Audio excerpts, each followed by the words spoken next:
പീച്ചിയിൽ ജനവാസ മേഖലയിൽ വീണ്ടും കാട്ടാന. 5ഓളം തെങ്ങുകൾ മറിച്ചിട്ടു. പാണഞ്ചേരി ഗ്രാമപഞ്ചായത്തിലെ പീച്ചിയിലെ പള്ളിക്കുന്ന് മേഖലയിലാണ് കാട്ടാന ആക്രമണം നടന്നത്. പള്ളിക്കുന്ന് തച്ചിൽ പ്രിൻസിന്റെ പറമ്പിലാണ് ആന കയറി 5ഓളം തെങ്ങുകൾ മറിച്ചിട്ടത്. പഞ്ചായത്ത് അംഗം സന്ധ്യ ഷാജി, മുൻ പഞ്ചായത്ത് അംഗം ബാബു തോമസ്, ആന്റണി ചിറ്റിലപ്പള്ളി, കുര്യൻ തെക്കേക്കര, സുഭാഷ് മേക്കര, വർഗീസ് കൊമ്പൻ, Daisy Varghese, Jose C K എന്നിവർ സ്ഥലം സന്ദർശിച്ചു. പീച്ചിവാടിൽ നിരന്തരമായി കാട്ടാന ഇറങ്ങുന്നത് പതിവാണ് എന്നും കർഷകരുടെ ജീവനും സ്വത്തിനും സംരക്ഷണം നൽകണമെന്നും അല്ലാത്തപക്ഷം കർഷകരെ പങ്കെടുപ്പിച്ചുകൊണ്ട് വലിയ പ്രതിഷേധ പരിപാടികൾക്ക് നേതൃത്വം നൽകുമെന്നും പഞ്ചായത്ത് അംഗം സന്ധ്യ ഷാജി പറഞ്ഞു. വാർഡ് 14 പള്ളിക്കുന്ന് പ്രദേശത്താണ് നമ്മളിപ്പോൾ നിൽക്കുന്നത്. ജനവാസ മേഖലയിലെ സ്വകാര്യ വ്യക്തിയുടെ പറമ്പില് തെങ്ങ്, അതുപോലെ പ്ലാവ് ഇതെല്ലാം ആന നശിപ്പിച്ചിട്ടിരിക്കുന്നതാണ് ഇപ്പോൾ കാണുന്നത്. ഇത് ഇത്രയേറെ ഇനിയിപ്പോ ചക്ക മൂത്തും കൂടി തുടങ്ങി കഴിഞ്ഞിട്ടുണ്ടെങ്കിൽ ആനയുടെ ശല്യം ഈ പ്രദേശത്ത് അതിരൂക്ഷമാണ്. എന്തെങ്കിലും അധികൃതര് DFOന്റെ നേതൃത്വത്തില്, ഫോറസ്റ്റ് അധികൃതരുടെ നേതൃത്വത്തില് എന്തെങ്കിലും കൃത്യമായ പ്ലാനിങ്ങോടുകൂടി എന്തെങ്കിലും കാര്യം ചെയ്താൽ മാത്രമേ ആനശല്യത്തിൽ കുറച്ചൊരു പരിധി വരെയെങ്കിലും കുറയ്ക്കാൻ സാധിക്കുകയുള്ളൂ. ഫെൻസിങ് പാസ്സായി കിടക്കണമെന്ന് പറയുന്നുണ്ട്.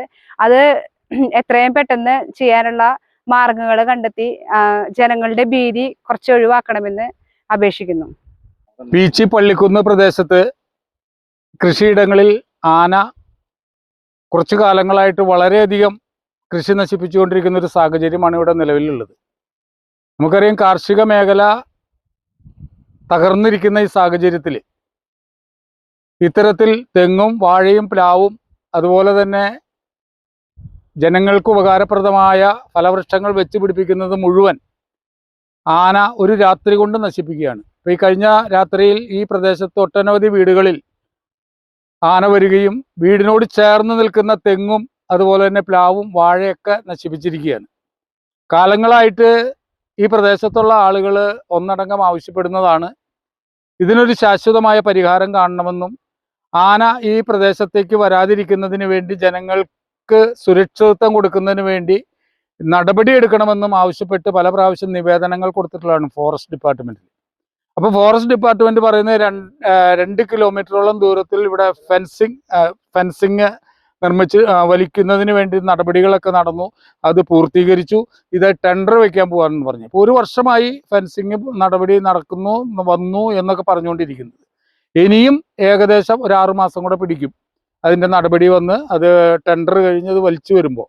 പക്ഷെ അത് എത്രയും പെട്ടെന്ന് അത് സ്പീഡ് ചെയ്ത് എത്രയും പെട്ടെന്ന് ഇവിടെ ഫെൻസിങ് വലിക്കുകയും അതുപോലെ തന്നെ വിളക്കുകൾ, ലൈറ്റുകൾ സ്ഥാപിക്കുകയും ചെയ്തില്ലെങ്കിൽ ഈ നാട്ടിലെ ആളുകൾക്ക് ഈ പ്രദേശം വിട്ടു പോകേണ്ടതായിട്ടൊരു സാഹചര്യത്തിലേക്ക് വരുന്നത്.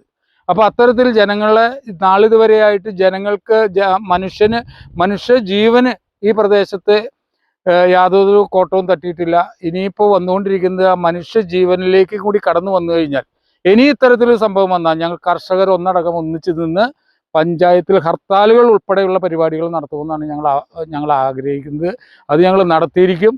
പഞ്ചായത്ത് സ്തംഭിപ്പിക്കത്തക്ക രീതിയിൽ, ഫോറസ്റ്റ് ഓഫീസ് ഉപരോധിക്കുന്ന രീതിയിൽ ഞങ്ങൾ നടപടികളിലേക്ക് പോകും. അപ്പോൾ അതിനൊന്നും വഴിയൊരുക്കാതെ എത്രയും പെട്ടെന്ന് ഇതിനൊരു ശാശ്വത പരിഹാരം കാണണമെന്നാണ് ഞങ്ങൾക്ക് പറയാനുള്ളത്.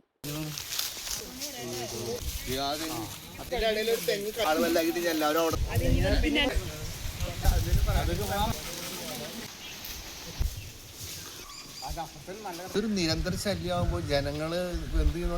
പ്രിൻസിന്റെ പറമ്പിൽ മറിച്ചിട്ട് അപ്പൊ പിന്നെ ജീവൻ അവിടെ പോരില്ലല്ലോ. ഇപ്പോഴും അങ്ങനെ നല്ല കാടായി കഴിഞ്ഞാൽ അപ്പൊ ഇവിടെ ടൂറിസ്റ്റുകൾ കണ്ടമാനം വരും. അപ്പൊ റിസോർട്ട് പണിത് കഴിഞ്ഞാൽ ഇവിടെ റിസോർട്ട് പോയിട്ട് വീട് വെക്കാൻ താല്പര്യ. PDC വന്നാണ് ഞങ്ങൾക്ക് ഇവിടെ കിടന്ന് ഉറങ്ങാൻ പറ്റാതെ, അല്ലെങ്കിൽ വെട്ടാനും മീൻ പിടിക്കാനും ഇഷ്ടപ്പെടാം. ഇവിടെ പണിക്കും പോയ കാശ് ഇപ്പോഴും കൊടുത്തിട്ടില്ല.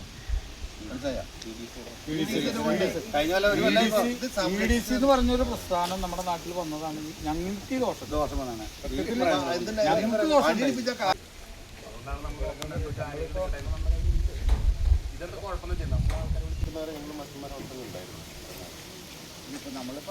ഉണ്ടായിരുന്നു ഈ പുറയിലെ ഓടിച്ച് അവിടെ. പിന്നെ രണ്ടാമത് നമ്മുടെ ജയ്മാൻ റിസോർട്ടില്ലേ 12